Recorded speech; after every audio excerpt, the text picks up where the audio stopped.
Hey everyone, hope you're doing well today. In this video, let's talk about percents.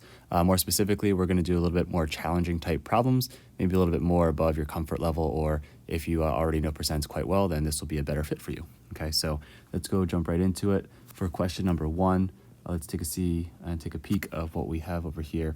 It says, what number is 8% of 1,425?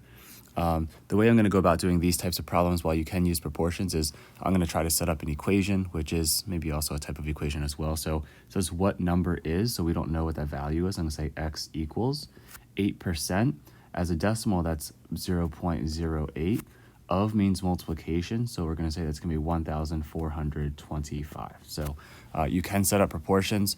If you were going to, I'll show that in just a moment, but you also want to know that, like, if you're setting up an equation from this verbal type of sentence, you can do this too. So multiplying 0.08 by 1,425, we're going to find out that x is equal to 2,114.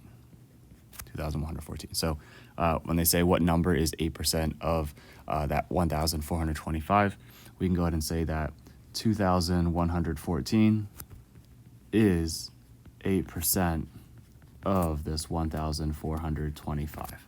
Okay, so that's a very straightforward way. This is using something called the percent equation, which is different than a proportion.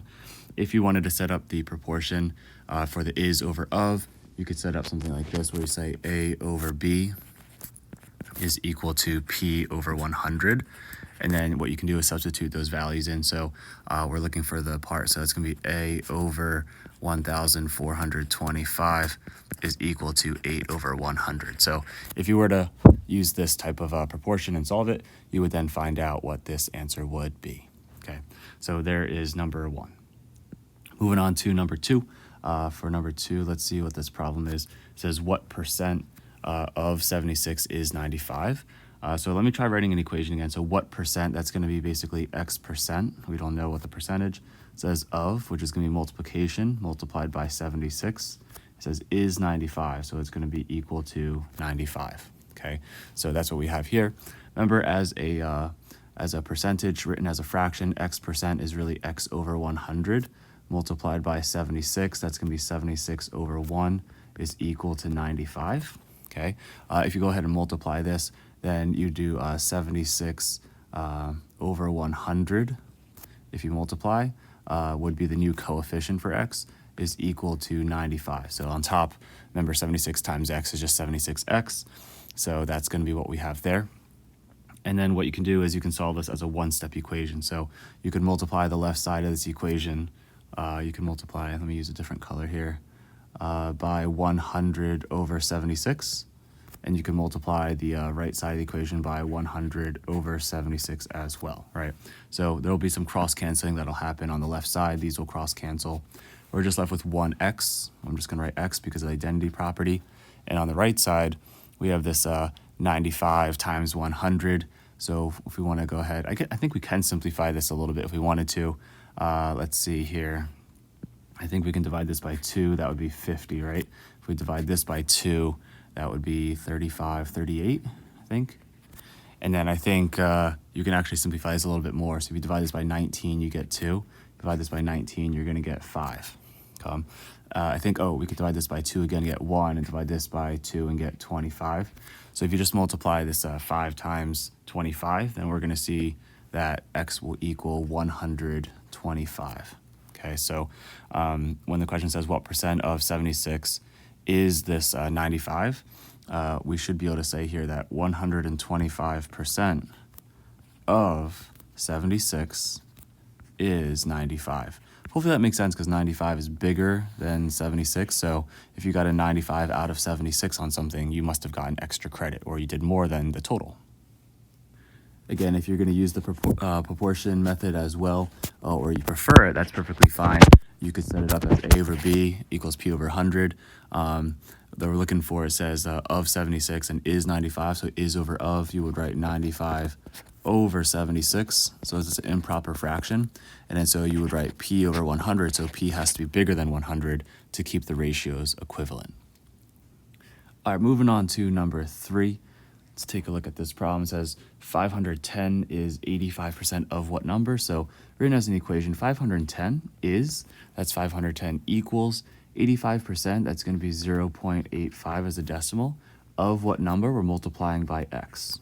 Okay, so we don't know what that is. So we can go ahead and simplify this equation, say 510 is equal to 0.85 times x, or 0.85 would be the coefficient here.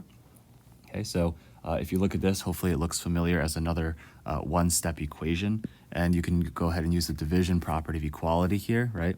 You can go ahead and divide both sides. I'm actually going to use a different color to show that. Let's divide the right side by 0.85 and 0.85, also known as 85 hundredths. Then you can do the long division, or you can also use a calculator if you need to, but you should be able to do long division.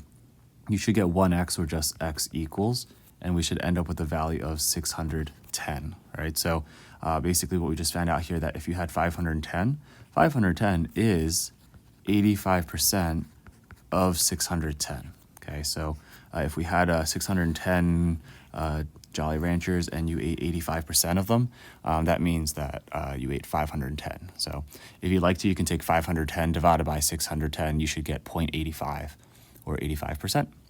If you, again, were using the percent proportion, using that A over B is equal to P over 100, the is going to be 510, the of is going to be what number? That's the unknown, and they give you the percent of 85%, so 85 over 100 would be the ratio on the other side. So if you solve for B, B would be 610 like we just solved. All right, moving on to number 4. Let's check this one out. We got a table to take a look at. So let's go ahead and see here. Oops, let me change that just to match these other ones. A salesperson earns a weekly salary of $210 plus a 3.6% commission on a total value of the sales made in the week. The table shows the total value of sales for each week in a month. Find the monthly salary for the salesperson. Okay, so let's see if we can figure this out. So I'm going to go about this one, solving it a couple different ways to show you what's going on here. So if we break this up into the weeks specifically, so if we talk about week 1, what's going on there? So we do know that for week 1, the salesperson is going to earn $210 first for the week. That is their weekly salary. However, after that, they're going to make 3.6% of this $2,100 that were the total value of sales, right? So if we were going to go ahead and rewrite that using an equation, or an expression rather, we would write 210 plus, as a decimal, this would be 0.036 multiplied by 2,100. Okay, so what is 0.036, or 3.6% times 2,100? Well, that's going to be $75.60. So that'd be $210 plus the 75.60, so that's going to be $75.60. That's the commission they're getting paid on top of that.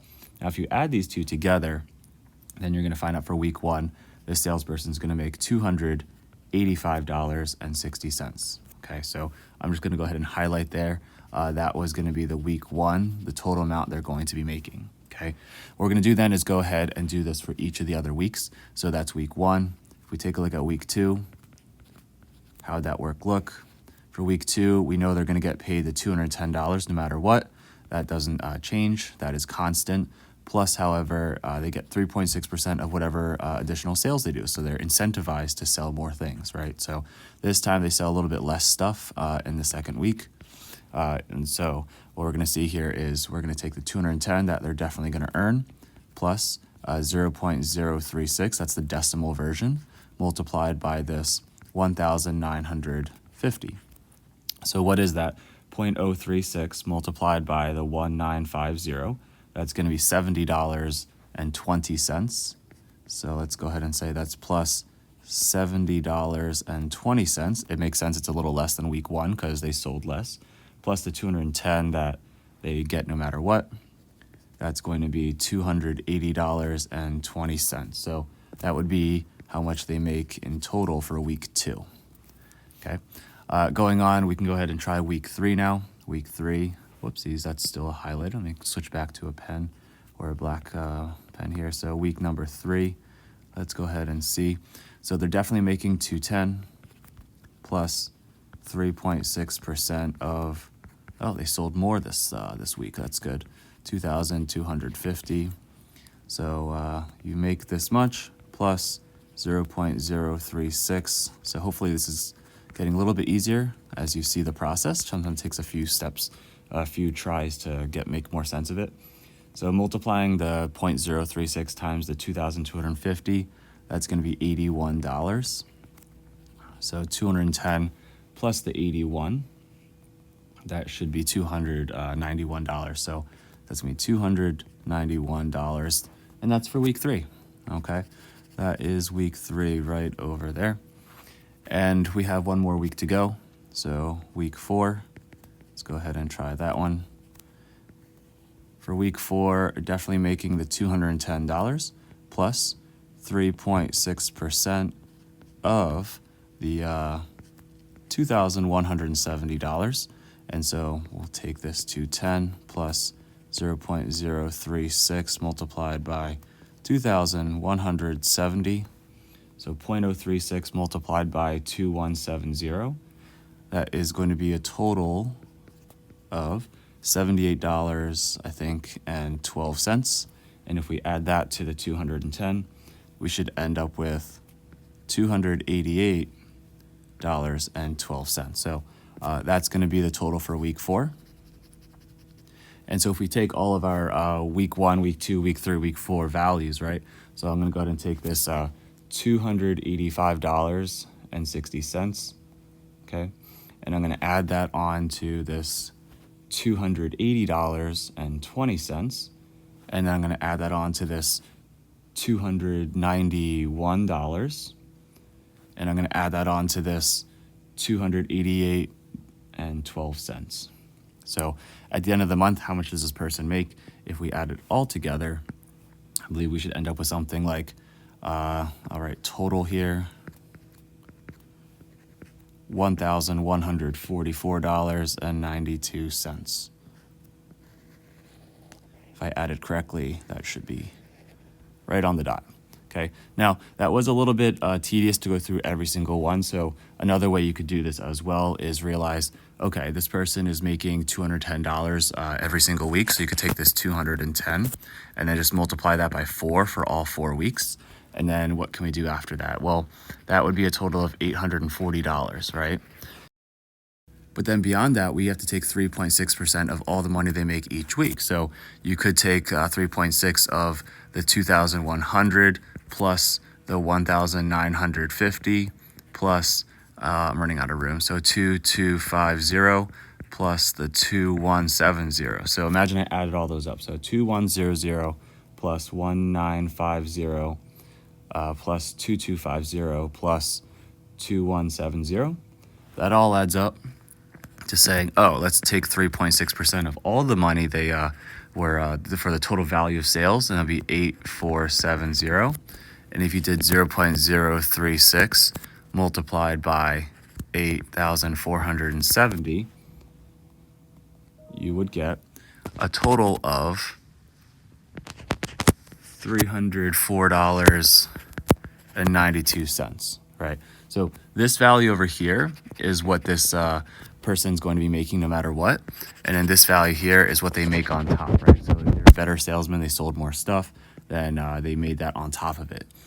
So you could take that 840 from earlier and then add on what they made from commission from selling more things.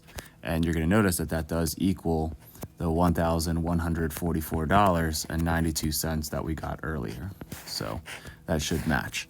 Again, if you're wondering like kind of why we can do both of these, the way you can think about it is this is also the distributive property. You can distribute this 3.6% to each of these 4 things inside the parentheses.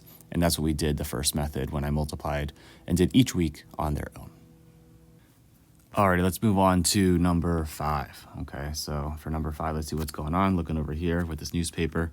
So a newspaper conducted a survey asking what people's favorite vegetable is. The results are shown in the circle graph. Okay, so for this first part, for part A, what we have to do here is figure out, it says about what percent of those surveyed chose either Brussels sprouts or asparagus. So Brussels sprouts or asparagus, it could be either one of those. So If we add those together, 120 for the asparagus plus the 45 from the Brussels sprouts, that's a total of 165 that chose either or of those two items. And so that's going to be 165 out of how many people? Well, if you take the amount of people that liked or chose asparagus, that's 120, and you add the 45, and then you add on, so let me go ahead and write that at the bottom here would be let me move this over.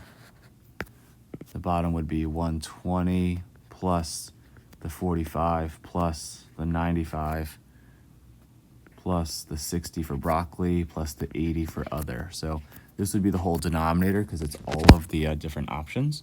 So again, so we have the bottom 120 plus 45 plus 95 plus 60 plus 80. So there's a total of, so 165 chose either one of those out of the 400 different people that must have been surveyed here. And so the question is what percent is that? So you could write this as like equals P over 100. But again, you could also use long division, or you could simplify this. So if you divide these down, basically 165 divided by 400, that should be hopefully something you're familiar with or comfortable with. So if you divide this by 5, actually, simplify just a little bit first so I don't have to use such big numbers. So 165 divided by 5 is going to be 33. And then 400 divided by 5 is going to be 80. So if you go ahead and do the long division here, as you want to be feeling comfortable with, we can go ahead and see what that's going to be. So 33 divided by 80, you should end up getting, that is exactly 41. Well, I'll write the decimal first. The decimal is 0.4125 or 4,125 10,000ths. And if you slide the decimal twice to the right, that's going to be 41.25%. So it says about how many, you can say 41% also. Okay, that's part A. Moving on to part B. It says about what percent of those surveyed chose a vegetable other than those listed. Okay, so there were obviously some listed. They had broccoli, asparagus, carrots, and Brussels sprouts. So what percent of the people did not choose any of the ones listed? They chose other. That must have been 80 out of the 400, right? You can go ahead and divide this both by 10 and slash those zeros. Then you could divide this by 8 and divide this by 8. That simplifies down to saying this is a 1 to 5 ratio, 1 out of every 5. If you divide that, or you just know it, that's 0.2 as a decimal, which is exactly 20% here. So 20% of the people didn't choose one of the vegetables that were listed. All right, let's take a look at part C here. For part C, it says the newspaper surveys another 200 people. Of these, 22.5% chose broccoli. About how many people chose broccoli as their favorite vegetable? Okay, so how many people chose it, we don't know, but we do know it's going to be 22.5% of the 200 people, right? So I'm setting up an equation. X is equal to, as a decimal, it says 0.225 multiplied by 200. And why I like this equation is just because you can just multiply 0.225 multiplied by 200, and it'll get your answer of 45. So that would be 45 people. Okay. Again, this method works when you're finding the part in terms of it being maybe the fastest way or most efficient way.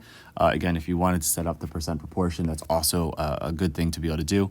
If you do A over B, it would be A over 200. So what part of the 200 people?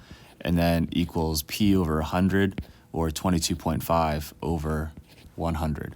And actually, this one's easy to show because if you double this 100 times 2, that's 200. So if you double 22.5, that's actually 45. So that would have been quite easy to do using the proportion here as well, maybe even easier than multiplying decimals. Okay. So it's important to know multiple methods because in different situations, one could be more efficient than the other. All right, moving on to number 6. Let's check this one out. So given that C is equal to 36, answer the following questions. Okay, so we have a few different parts here. So it says, for part A, it says what is, so X equals, and then it says C plus 24% of 450. So a little bit strange there. I don't know why it's doing that, of the 450. So we're going to write X is equal to, we're told that C is 36, so it's 36 plus 24, so substitute that value in. Then of means multiplication, so we're going to be multiplying by 450. 36 plus 24 is 60, so it's 60% multiplied by 450. So x is equal to 0.6 times 450. And if we take 0.6 and multiply that by 450, we're going to get x is equal to 270. So for part A, if c is equal to 36, then the value they're asking for is going to be 270. Okay, let's try part B. In this case, it says 3c is, which means equals, 20% of what number? We don't know what that is, but of means multiplication, so we're going to multiply by x. We do know c is 36, so we have substitution 3 times 36 is equal to 20%, but I'm going to write that as 0.2 times x, or just 0.2x. 3 times 36, that's just going to be 108, so 108 is equal to 0.2x. And then we can solve this like a normal one-step equation using division property of equality. Divide both sides by 0.2. So 108 divided by 0.2, which is the same thing as times 5. X is going to equal 540. Cool. That was part B. Moving on to part C. Sorry, A and B are done. For part C, it says what percent, so that's going to be x percent of 75, that means multiplied by 75, is means equals c minus 15. Okay, so x percent, actually let me switch that and write it as x over 100, multiplied by 75, which is 75 over 1, is equal to, c is 36, so 36 minus 15. Okay, so if we go ahead and multiply the left side, x times 75 is 75x. So we can write 75 over 100 multiplied by x is equal to, and I think this is going to be 21 on the other side. We can simplify 75 to 100 down to 3/4. So 3/4 of x is equal to 21. I'm just going to write the 21 over 1 because when I go ahead and show this work, I want it to kind of work out nicely. So I'm going to multiply by the reciprocal, multiply by the reciprocal. The reason why we do that is because we want these to cross cancel. Using the identity property, we have 1x. So we're going to go ahead and be able to write 1x, or just x, on the left side. And on the right side, we can actually cross cancel 3 and 21 to make 1 and 7. So 7 times 4 is 28. So I'm going to go ahead and write that as x equals 28. Okay, that's C. Moving on to part D. Let's do just one more here. It says what is, so x equals 5c percent, so 5c percent of means multiplication, 620. So we can write x is equal to 5 times c is 5 times 36. That's going to be a percentage, and we're going to multiply that by 620. 5 times 36 is 180, so x is equal to 180% times 620. Now 180%, if you slide the decimal over twice to the left, that's going to be 1.8 multiplied by 620. And if you multiply 1.8 by 620, we're going to get 1,116. That would be that missing value here, if c is equal to 36. And there's number 6. All right, let's check out number 7. So for number 7, this one is talking about some wholesale and retail price. So if you're not familiar with these terms, wholesale is going to be more like if you buy something at like Costco or I don't know, BJ's or Sam's Club, where they sell things in bulk. And then retail is kind of like maybe what you more so will see at like a CVS or Target, things like that. They usually mark up the price so that they make a profit on things. So you can imagine if you make stuff at a factory, it may only cost $5 to make an item, but then when you sell it to other people, you're gonna have to charge more, so you have to mark up the price so that you can make money on it. Otherwise, what was maybe the point of making it if you can't profit off of it, right? So that's a lot of how maybe businesses will think. So what we can do here is say, okay, we know the wholesale price was $23, right? Let me see if I can write that a little better. I don't know why it's bugging out a little bit. So it was $23, right? But then, so we have the original price, which is 100% of it, but then it's being marked up 79%, so it's being increased by that much. and then that's going to tell us what the final price is afterwards that maybe we would pay for at a retail store. Okay, so what we have here is we can rewrite these as decimals if we'd like to, make it a little bit easier to start calculating. So $23, 100% as a decimal is just 1, and then the 79% is just going to be 0.79 or 79 hundredths.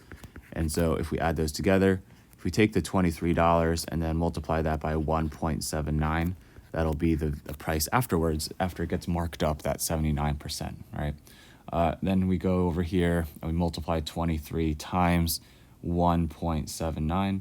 That's going to be, the new price of this item is going to be $41.17. So retail price, we're going to say retail is going to be $41.17. Again, retail price in general should be more expensive than the wholesale price. So this is definitely higher. Okay, so there we go. That's the retail price for number 7. Let's check out number 8. For number 8, let's see what's going on here. It says, after a store marks up the wholesale price by 75%, the retail price of the item is $350. A month later, the store puts the item on sale for 20% off the retail price. 2 weeks later, the store offers 30% off the sale price. What's the final price of the item? Is the store actually making a profit on the item? So, okay. So a store, like Target, maybe buys it from a wholesale place like a factory or some sort of outlet area maybe, and they're trying to make a profit off of it. So let's see. We don't know the original price, so we're going to say that's going to be X, but we do know whatever the original price of X, we don't know. Very strange. Let's keep on doing that. The original price is 100%, right, of the original, but we do know it was marked up by how much? It was increased by 75%. And so then the retail price ended up being $350. So that's what the store wanted to sell it for. Okay, so that's basically the kind of situation that's going on here. And we can solve this to find out what the price was for wholesale. So 100% is 1, 75% is 0.75. That's going to be equal to 350. Then 1 plus 0.75 is going to be 1.75. And that's going to be, man, it's really giving me some trouble today, is equal to 350. And what we can do is solve this as a one-step equation and divide both sides using the division property of equality of 1.75. We're going to find out that x is equal to 350 divided by the 1.75. That's going to equal 200. So that means that the store, right, they must have bought this item for $200 and they marked it up 75%. So they're selling it for $350, so they could, take that difference of $150 and profit. The problem is no one's buying it for $350, right? So that's why a month later the store is saying, oh, it's 20% off. So let's take this $350.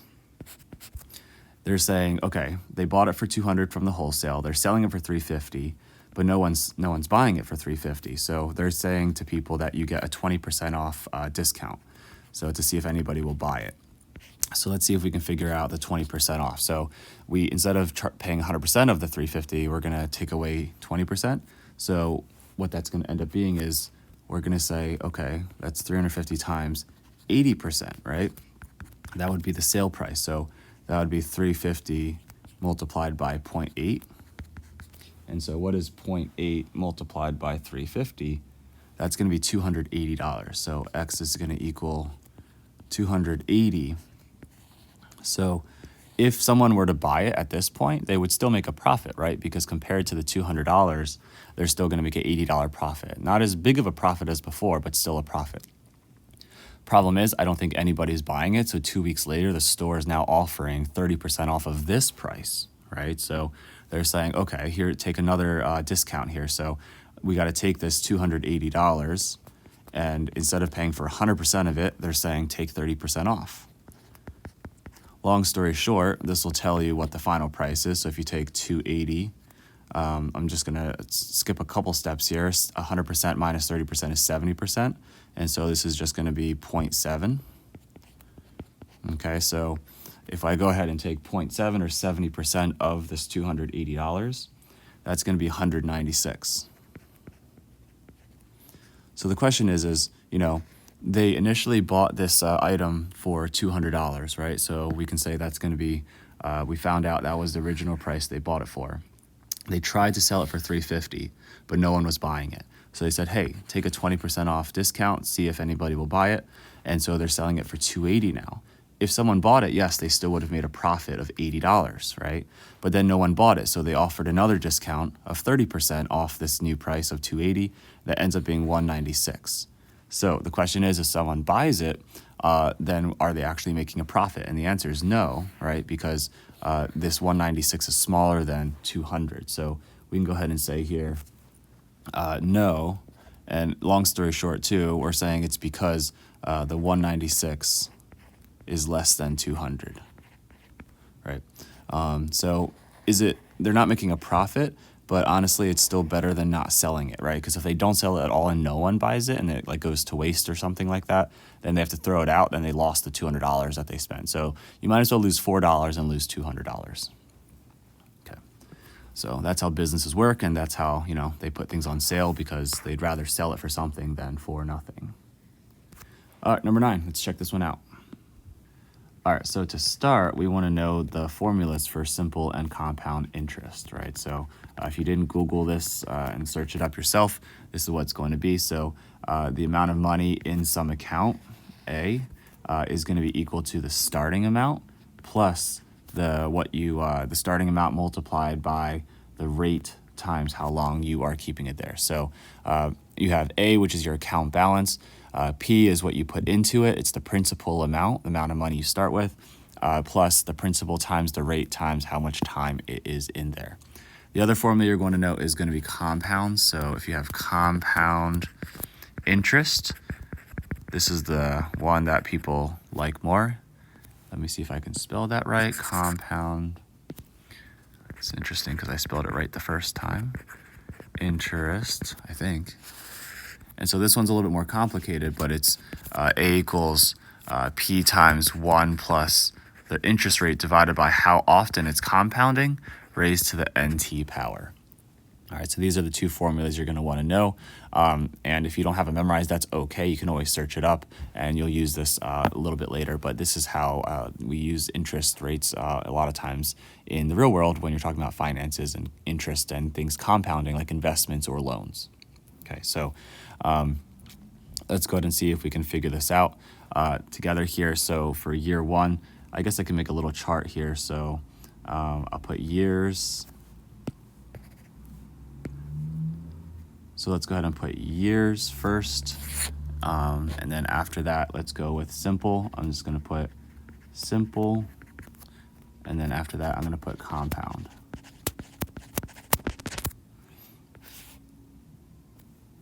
I think that looks okay. All right, so let's go ahead and talk about the first year and see what that's going to look like. And then the second year, do the same thing, see what that looks like. Third year, or wait, that's not the third year. They want the 5th year. And then the 10th year. And then the 20th year. All right, so keep in mind that in both situations here, P, or the principal amount, is $2,500. So they're both starting with $2,500. And the other thing is in the problem, it does say that it's compounded annually. So N is just how much it's equal, or how many times per year it's compounding. And if you're not sure what that means, it just means like how many times you paid your interest in essence, right? So if that doesn't make full sense yet, don't worry too much. It's worry about just kind of plugging things in and making sure we understand how to use the formula. The compounding part is more of an exponential type of concept in Algebra 1. So let's just work on being familiar with the formula. So for this first situation, we're going to take the principal of 2,500 plus 2,500 times the rate, which is 0.03, times 1, okay? So it turns out for this first situation here, for the simple interest one, it's going to be 2,575, okay? Now what about the compound? For the compound, it's going to be 2,500. So I'm going to put, 2,500 multiplied by 1 plus the interest rate, which is 0.03, 3%, divided by n, which is 1. And we're going to raise this to the NT power 1 for 1 time per year times 1 year. And so it looks like after 1 year, there's no difference, right? Simple or compound, it stays the same. All right, so let's try the next scenario. Let's take the simple interest for 2 years, 2,500 plus 2,500 times the 3% times 2 years. So in this case, we're seeing here that that's going to be 2,650. And let's see if the compound has any difference here. We'll take the 2,500 to begin with, 2,500, and we're going to multiply that by 1 plus r, which is 0.03, divided by 1. It's going to stay the same, raised to the nt power, so n is 1. Let me go ahead and put that in parentheses, 1 times, but it's 2 years now, so I'll put a 2 here. So interesting, it's a little bit different, right? It's $2,652.25. So looks like it's slightly more money here, okay? For 5 years for simple interest, let's take 2,500 and add that on to 2,500 times the interest rate, but now it's times 5 years. So that's going to be a total of 2,875, okay? In this next case, we have 2,500. We're going to multiply this by 1 plus r, 0.03, divided by n, which is 1. Again, this is all the same. It's going to be raised to the 1 times 5, because it's n and t, to 5 years. And that's going to end up being $2,898. And that rounds to the 19 cents. I'm just going to put an approximation here because this is the first time we have to round to the nearest penny, okay? Let's go ahead and check out for 10 years. So 2,500 plus 2,500 times the 3%. Whoops, that's 30%, 0.03. Give me my 0, okay. Times 10 years now. Oh, so now the money is starting to grow a little bit more. All right, so now you have over $3,000 if you keep your money in there, okay? And then what if you let it compound instead? Whoops. If you let it compound instead, you will take this and multiply that by 1 plus 0.03 divided by 1 raised to the nt, or n times 10. Okay, and that's going to be about $3,359.79. So there's a little bit bigger gap here. It's over $100 some dollar difference now, okay? Let's do simple interest one more time. So 2,500 plus 2,500 times the 3% times 20 years now. What that's going to end up being is $4,000. If you just let your money sit there for 20 years, that's going to grow, okay? And then let's see, for the compounded, that's 2,500 multiplied by 1 plus r, which is 0.03, divided by n, which is 1. And then it's going to raise that to the nt, so n is 1 times t is now 20. And so you're going to get paid, or your money's going to grow, and now it's over $500 difference. So if someone offers you, do you want simple interest or compound interest in a bank account or in a deal, you're going to want to choose compound interest, assuming that the interest rates are the same and the time is the same. Now for part B, I'm not going to be too specific with this one, okay? It says make a scatter plot, which is basically just make an XY axis. So the big thing you want to notice here is, let me see if I can make this a rough sketch, is what's going on in terms of the difference of what these look like. So if we have time along here, I'm going to put time along the x-axis, and then I'm going to put the account balance over here along the y-axis. And so as time goes on, let's just say this is like 5 years, 10 years, 15 years, and 20 years. And let's just say this is going to be $1,000. So let's just say this is like 1K. Let's say this is 2K. Let's say this is 3K. Say this is 4K. And I'll just go up to maybe 5K and 6K. The big takeaway I want you to have from this is, okay, it says plot points representing simple interest with circles. So for simple interest, what you want to kind of understand here is, okay, for simple interest, we start over here. Actually, I wanted to use a different color for that. So let's go ahead and change this. Simple interest is 2,500 is starting over there. And the whole idea behind simple interest is it's going to be linear, Okay, so simple interest means that you're just going to get paid the same amount over and over. So I know these aren't the accurate points from the table, but this is basically what's happening for simple interest. Simple interest being these numbers here. If you plotted all these points as x comma y, simple interest just means you get the same amount every single year, no matter what. Okay. The difference between that and compound interest is compound interest starts out in the same location. I think they want us to use squares, so we use squares here instead. And in the beginning, it may be the same, but then you're going to notice that the over time, because things compound, again, I know this is not drawn to scale relative to the other part, but what's going to happen is the money starts off the same, but then it's going to grow faster and faster over time because you get a percentage of what the next year is, not what the original amount. So every time it compounds, you get a little bit more than the previous time. Okay, so that's the big thing that you want to see as a difference. If you graph this on Desmos or you graph this on using a more accurate approach, the big idea is that like linear will always keep going at the same rate, and exponentials like compound interest will get faster and faster over time. Okay, so that's it in a nutshell. I know it's not the most detailed explanation, but hopefully that helps. In part C, it says describe how the graph of the simple interest is different from the one with compound interest, and we kind of just said what the difference was this one is exponential, so this one's exponential, so it grows on itself. Imagine like a population keep growing on itself, so there's more people, then more people keep growing and reproducing. And then for this one's linear.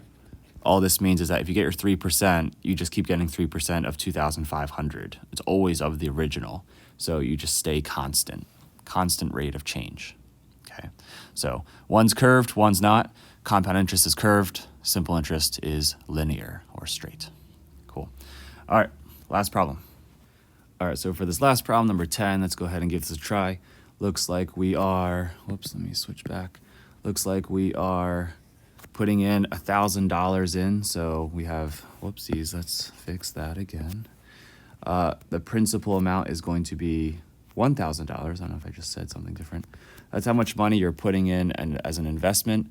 It says after 5 years, so we're saying T here is going to be equal to 5. Okay, 5 years. And then it says 6% interest rate, so the interest rate is going to be 6%. That's also known as 0.06. And it says it's compounded quarterly, so that means 4 times a year. You're going to get a bit of this. So you get 1.5% 4 times a year. Okay, so that is going to be all, those are going to be all the variables you need. And so it says A, that's how much money you eventually have, is equal to P times 1 plus R over N raised to the nth power. So this is that compound interest formula, okay? And so let's see, we're looking for A. So A is equal to the $1,000 you put in first. You have 100% of it, plus you're getting 6%, 0.06, divided into 4, so you're getting 1.5% 4 times a year. And then that's going to be raised to the 4 times 5 power. So again, instead of getting it once a year like in the last problem, you're getting it 4 times a year, so you're going to get 20 payments throughout this time. So 1,000 times, let's see, I'm going to pull up that calculator again to help us out here. So let's see, what is 0.06 divided by 4? Again, that makes sense. That's the 1.5%. If I take that 1.5% and then add on the 100% that you keep, or I guess 1 as a decimal is 100%. Yep, so 1.015 raised to the 20 power. Okay, so if you do the order of operations and do the exponent first, Desmos will do that for me as well. So I'll take the $1,000 and multiply that by 1.015. That's going to be 101.5% essentially, and raise that to the 20 power. So go ahead and write it like that. We're going to get an approximation of $1,346.86. So this would be about $1,346.86 if you left your money in here and just let it grow. Now, I do want to kind of show what this would look like. I think that would be interesting to look at. of this function. So what we could write instead is say y equals, so how much money is equal to 1,000 multiplied by 1.015 raised to the x power. So this would be an exponential function. So this is a little bit more advanced as well. So let me just show you what this would look like. If I wrote y is equal to the $1,000 we started with and multiplied that by 1.015, and if we raise that to the x power, let's see what that looks like. So I'm going to zoom out. Okay, so here's our y-intercept. That's basically what we're starting with. And notice how as time goes on along the x-axis, it's a curve, right? And it goes up and up faster and faster and faster. So again, this is compound interest, and that should happen when you are dealing with compound interest, okay? So there you go. That's 10 different practice problems dealing with percentages. In the beginning, we just started off with some more basic finding percents in terms of the parts and the wholes and the percents using a percent equation. You can use the proportion as well. And then we did some applications to just kind of strengthen your understanding and doing some more complicated ones with simple and compound interest. So hopefully you found this helpful. And as always, don't forget, always simplify.